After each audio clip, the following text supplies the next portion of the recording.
You have probably heard that heart disease builds up slowly over decades. Here's the, and that is true. But what most people have never been told is that the process can also go in reverse. That the same arteries that have been quietly narrowing for years can begin to open back up. That the inflammation choking your blood vessels can be reduced. That the plaque clinging to your arterial walls can be slowed, stabilized, and in some cases partially reversed. And the tool that can begin this process is something you can hold in your hand right now, something you likely already have in your kitchen. Here and that, something that costs almost nothing. Today, I am going to show you the 5 drinks that researchers, cardiologists, and nutrition scientists have identified as the most powerful for arterial health. I am going to explain exactly what each one does inside your blood vessels, the specific science behind every single one, the dose that the research actually supports, and the one common mistake people make with each drink that wipes out the benefit entirely. Because here is the truth that gets left out of most health videos. It is not just what you drink, it is how you drink it, how much you drink, and when you drink it. Get those details right, and the science is genuinely remarkable. Get them wrong, and you are spending time and money on something that is doing nothing for your arteries. After 50, this matters more than it ever has. Because after 50, your arterial walls have already accumulated years of inflammatory damage. Your endothelium, which is the thin single cell lining that coats the inside of every artery in your body, has been under oxidative stress for decades. The repair mechanisms that worked efficiently at 30 are slower now. And the consequences of continued arterial damage, heart attack, stroke, peripheral artery disease arrive faster and harder than they would have 20 years ago. Everything I am about to share with you is based on peer-reviewed research. Real studies, real participants. Here are real results. Let us get into it. The first drink is pomegranate juice. And I want to start with this one because the research behind it is genuinely some of the most dramatic I have seen in the field of cardiovascular nutrition. A clinical study published in the journal Clinical Nutrition followed patients with carotid artery stenosis, which is a narrowing of the arteries that supply blood to the brain. These patients already had documented arterial plaque. They were divided into 2 groups. One group drank a small amount of pomegranate juice daily. The other group did not. After 1 year, the researchers measured the thickness of the arterial wall, which is called intima media thickness, a standard marker of arterial health and plaque progression. In the control group, the patients who did not drink pomegranate juice, arterial wall thickness increased by 9% over the year. That is the expected progression of arterial disease. In the pomegranate juice group, the arterial wall thickness decreased by 30%. Not slowed down, you're not stabilized. Decreased by 30% in 1 year. The researchers also measured levels of oxidized LDL, which is the dangerous form of bad cholesterol that directly damages arterial walls. Pomegranate juice reduced oxidized LDL by 90%. And blood pressure dropped by 21% in the pomegranate group. So how does it work? Pomegranates contain a class of polyphenols called punicalagens. These are among the most potent antioxidant compounds found in any food or drink on Earth. They work through 3 primary mechanisms. First, they directly neutralize the free radicals that oxidize LDL cholesterol. Because it is oxidized LDL, not regular LDL, that embeds in arterial walls and triggers the inflammatory cascade that builds into plaque. Second, they reduce the activity of an enzyme called ACE, angiotensin converting enzyme, which is the same enzyme that blood pressure medications target. Lower ACE activity means lower blood pressure and less mechanical stress on arterial walls. Third, they stimulate the production of nitric oxide and the endothelium, which relaxes and widens blood vessels. The dose that the research used was 50 milliliters per day. That is roughly 3 tablespoons, a very small amount, not a full glass, which is important because pomegranate juice is high in natural sugar. The benefit comes from the polyphenol concentration, not from drinking large volumes. The mistake most people make with pomegranate juice is buying commercial varieties that have been sweetened and diluted. The polyphenol content in sweetened pomegranate juice cocktails is a fraction of what it is in 100% pure pomegranate juice. Always check the label. It should say 100% pomegranate juice and nothing else. The second drink is green tea. Green tea has been studied more extensively than almost any other beverage for cardiovascular health, and the evidence is compelling at every level, from individual molecules to large population studies. The active compounds in green tea are a family of polyphenols called catechins. The most powerful of these is EGCG, which stands for epigallocatechin 3-galat. EGCG is one of the most studied natural compounds in cardiovascular medicine. In the arteries, EGCG works through multiple pathways simultaneously. It is a powerful inhibitor of a process called LDL oxidation. It reduces the expression of inflammatory molecules called adhesion molecules that cause immune cells to stick to arterial walls, which is one of the first steps in plaque formation. It increases nitric oxide production, which relaxes blood vessels, and it directly inhibits an enzyme involved in the formation of new arterial plaque. A meta-analysis published in the American Journal of Clinical Nutrition analyzed 14 randomized controlled trials and found that regular green tea consumption significantly reduced both total cholesterol and LDL cholesterol. Another large prospective study following over 40,000 Japanese adults for 11 years found that people who drank 5 or more cups of green tea per day had a 26% lower risk of death from cardiovascular disease compared to people who drank less than 1 cup per day. Now, I want to address the dose carefully because this is where people get confused. The studies showing the strongest benefits typically use 3 to 5 cups per day. A single cup of tea has modest effects.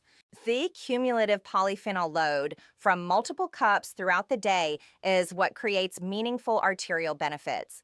The mistake most people make is brewing green tea incorrectly. Boiling water, 100 degrees Celsius, destroys a significant portion of the catechins before they ever reach your cup. Green tea should be brewed with water that is between 70 and 80 degrees Celsius. If you do not have a temperature-controlled kettle, simply boil your water and then wait 2 to 3 minutes before pouring it over the tea. And steep for 2 to 3 minutes, not longer, because extended steeping releases excessive tannins that create bitterness and reduce the bioavailability of the catechins. Also, adding milk to green tea binds the catechins and reduces their absorption significantly. Drink it plain with lemon or with a small amount of honey. The third drink is beetroot juice. Beetroot juice has become one of the most researched drinks in cardiovascular medicine over the last decade, and the mechanism behind it is one of the most elegant stories in human physiology. Beetroot is extraordinarily rich in inorganic nitrate.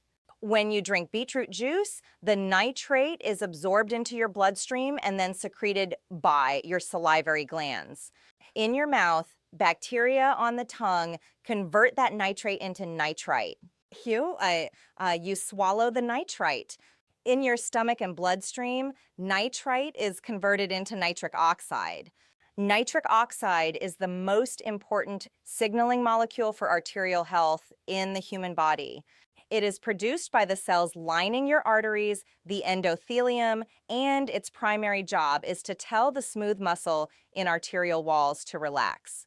When those muscles relax, the artery widens, blood flows more easily, and blood pressure drops. Um, this is not a theory. It is one of the best documented mechanisms in cardiovascular physiology. Louis Ignarro, Robert Furchtgott, and Farid Murad won the Nobel Prize in Physiology or Medicine in 1998 specifically for discovering the role of nitric oxide in the cardiovascular system. After 50, endothelial nitric oxide production declines naturally. The machinery for making it becomes less efficient. Beetroot juice is essentially a dietary shortcut that bypasses the impaired endothelial machinery and delivers nitric oxide precursors directly through food. A clinical trial published in the journal Hypertension found that drinking 250 milliliters of beetroot juice, which is approximately 1 cup, reduced systolic blood pressure by an average of 10 to 11 millimeters of mercury within just a few hours. That is a reduction comparable to many blood pressure medications, and the effect persisted for 24 hours. Another study found that regular beetroot juice consumption improved the elasticity of arterial walls, which is exactly the stiffness that accumulates with age and drives cardiovascular risk after 50. The mistake people make with beetroot juice is buying commercially processed varieties with added sugar. Beetroot juice should be cold pressed or freshly made with no added sugar. The nitrate content in sweetened commercial beetroot drinks is often lower, and the sugar offsets the cardiovascular benefit by promoting insulin spikes. One important note: beetroot juice will turn your urine and stool pink or red. This is completely harmless and is called beeturia. It happens in roughly 10 to 14% of people and is caused by a pigment called betalain. If you have never experienced this before, it can be startling, but it is nothing to be concerned about. The fourth drink is hibiscus tea. Hibiscus tea, made from the dried calices of the Hibiscus sabdorifa flower, has one of the most impressive clinical records of any herbal beverage for blood pressure reduction. A randomized controlled trial published in the Journal of Nutrition compared hibiscus tea to a placebo in adults with prehypertension and mild hypertension. After 6 weeks, people who drank 3 cups of hibiscus tea per day experienced a significant reduction in systolic blood pressure, the top number, an average drop of 7.2 points compared to the placebo group. Another study published in Phytotherapia found that hibiscus tea was comparable in blood pressure lowering effectiveness to a commonly prescribed ACE inhibitor medication called captopril. Not better than medication for people with severe hypertension, but meaningfully comparable for people with mild to moderate elevated blood pressure.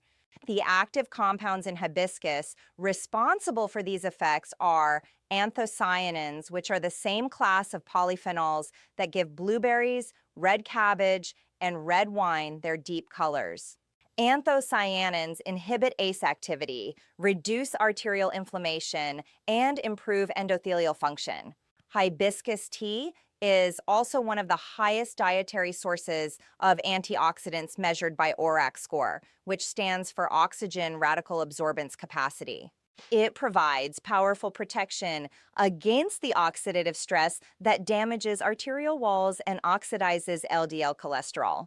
The dose in most studies is 3 cups per day, and hibiscus tea is naturally caffeine-free, which means it can be drunk in the evening without disrupting sleep, unlike green tea. The mistake people make is drinking hibiscus tea with large amounts of added sugar.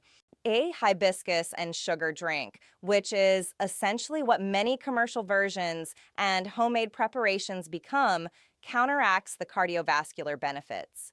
Drink it unsweetened or with a very small amount of honey if needed. Hibiscus is naturally tart, almost cranberry-like, and many people find it pleasant without any sweetener after a week or 2 of drinking it regularly. One caution: if you are taking medication for blood pressure, talk to your doctor before adding hibiscus tea daily. The combined effect of hibiscus and medication can lower blood pressure more than intended. The fifth drink is extra virgin olive oil mixed with warm water and lemon juice in the morning. You want to explain exactly why this works because it sounds unusual, but the evidence is genuinely strong. Extra virgin olive oil, particularly high quality, fresh pressed varieties, contains a compound called oleocanthal. Oleocanthal has been shown to have anti-inflammatory properties comparable to ibuprofen at similar doses, not aspirin strength, not prescription anti-inflammatory strength, but meaningfully comparable to a low dose of one of the most widely used anti-inflammatory drugs in the world. And unlike ibuprofen, oleocanthal works through the same KOX1 and KOX2 inhibition pathway without the gastric side effects. For arteries specifically, olive oil works through four mechanisms. It reduces the oxidation of LDL cholesterol. It lowers inflammatory markers, including C-reactive protein and interleukin-6. It improves the ratio of HDL to LDL cholesterol. And it directly improves endothelial function, meaning the ability of arterial lining cells to produce nitric oxide. The PREDIMED trial, which is one of the largest and most rigorously conducted nutrition trials ever completed, followed over 7,000 adults at high cardiovascular risk. The group that received extra virgin olive oil as a supplement to their Mediterranean diet had a 30% lower rate of major cardiovascular events compared to the control group, 30%. From olive oil supplementation, the morning preparation that maximizes the arterial benefits is 2 tablespoons of extra virgin olive oil mixed with the juice of half a lemon and a small glass of warm water, drunk first thing in the morning before breakfast. And the lemon juice serves 2 purposes. First, the vitamin C in lemon juice is itself a powerful antioxidant that directly protects LDL from oxidation. Second, the acidity of lemon juice may help emulsify the olive oil slightly, improving the consistency and palatability. The warm water helps with palatability and supports morning hydration, which matters for blood viscosity, the thickness of your blood, which is relevant to cardiovascular risk. The mistake people make is using low-quality olive oil. There is an enormous quality difference between genuine cold-pressed extra virgin olive oil and refined olive oil or oil blended with cheaper vegetable oils. Many products labeled as olive oil contain significant proportions of refined sunflower or canola oil. Look for bottles that display a harvest date, not just a best before date, a dark glass or tin container to protect from light oxidation, and ideally certification from a recognized olive oil authority. The oleocanthal content, which is the active anti-inflammatory compound, is highest in fresh, high-quality extra virgin olive oil and degrades with time and heat exposure. Now, let me give you the daily protocol that combines all 5 of these drinks in a way that is practical and sustainable. In the morning, start with your olive oil, lemon, and warm water preparation. This primes your system with anti-inflammatory compounds before any food enters your digestive system. With your morning meal or mid-morning, drink a cup of green tea. Do this again in the early afternoon for your second cup and again in the late afternoon for your third. With lunch or as an afternoon drink, have your 50 milliliters of pomegranate juice either straight or added to sparkling water. In the early evening before dinner is the ideal time for your 250 milliliter glass of beetroot juice. The blood pressure lowering and nitric oxide effects peak around 2 to 3 hours after consumption, which means you want them active during the evening hours when blood pressure in many people tends to be at its daily high. After dinner or in the evening, drink your hibiscus tea. It is caffeine-free, it is pleasant, and the ACE-inhibiting anthocyanins work overnight to support healthy blood pressure during sleep. And Shuri, that is the full protocol. 5 drinks, on specific doses, um, specific timing, all backed by peer-reviewed clinical research. Here is the key message I want you to take from this video. Your arteries are not static. They are living tissue. They respond to what you put in your body. The damage that has accumulated over decades does not reverse overnight, and it does not reverse from any single drink alone. But the consistent delivery of the right compounds at the right doses every single day creates a biological environment that promotes healing, reduces inflammation, and gives your cardiovascular system the raw materials it needs to repair itself. This is what the research shows. And it is available to you starting today. Share this video because someone in your life is walking around right now with arteries that are narrowing, with blood pressure that is too high, with inflammatory markers that are climbing, and they do not know about any of this. The 5 minutes it takes to send them this video could genuinely change what happens to their heart over the next decade. Subscribe so you never miss a new video. And leave a comment below. Which of these 5 drinks are you going to start with first? Tell me in the comments. I read every single one. Take care of your heart. It has never missed a beat for you.